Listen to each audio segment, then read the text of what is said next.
প্রিয় দর্শক আসসালামু আলাইকুম, কেমন আছেন সবাই? আশা করছি সবাই অনেক ভালো আছেন। আজকে আবারও হাজির হয়েছে নতুন একটি রেসিপি নিয়ে। সবচেয়ে জনপ্রিয় একটি পিঠা সেটা হচ্ছে পাটিসাপটা পিঠা। এটা আমি খিরসা দিয়ে আজকে তৈরি করে দেখাবো। খেতে কিন্তু অসম্ভব মজার হয়, মুখে দিলেই মিলিয়ে যাবে। আর খেতে এতটা মজার হয় কি বলবো, না খেলেই বুঝবে না এই খিরসাটা এতটা মজার হয়েছে।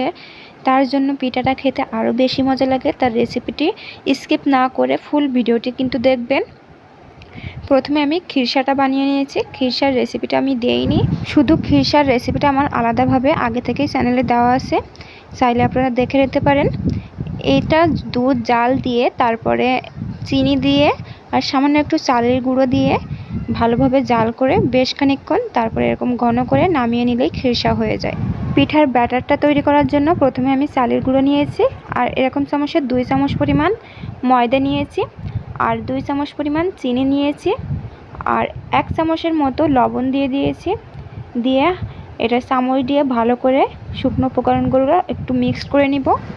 রেসিপিটি যদি ভালো লাগে সবাই লাইক কমেন্ট শেয়ার করে দেবেন আর আমার চ্যানেলটিকে সাবস্ক্রাইব করে দেবেন আর পাশে থাকা বেল আইকনটি প্রেস করে রাখবেন, এতে করে আমি যখনই কোনো নতুন ভিডিও আপলোড করব সঙ্গে সঙ্গে নোটিফিকেশন চলে যাবে।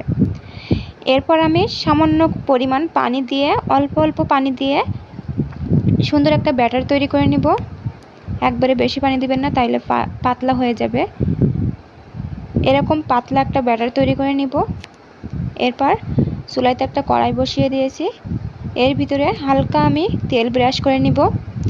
অতিরিক্ত তেলটা আমি টিস্যু দিয়ে মুছে নিব। এরপর 2 হাতা পরিমাণ ব্যাটার দিয়ে দিব, দিয়ে চারিপাশটা একটু ঘুরিয়ে ঘুরিয়ে পাতলা রুটির শেপ দিয়ে নিব। এই পর্যায়ে চুলার আঁচটা কিন্তু একদমই লো হিটে রাখতে হবে।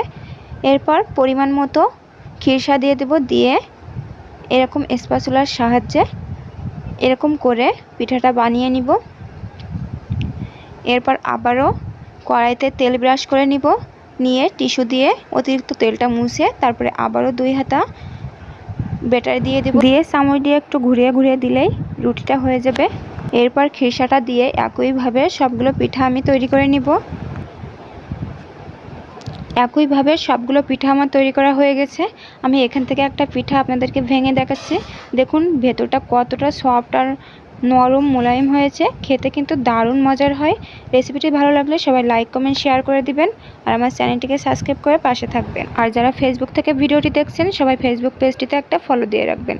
আজ এই পর্যন্ত শেষ করছি, সবাই ভালো থাকবেন, সুস্থ থাকবেন, আল্লাহ হাফেজ।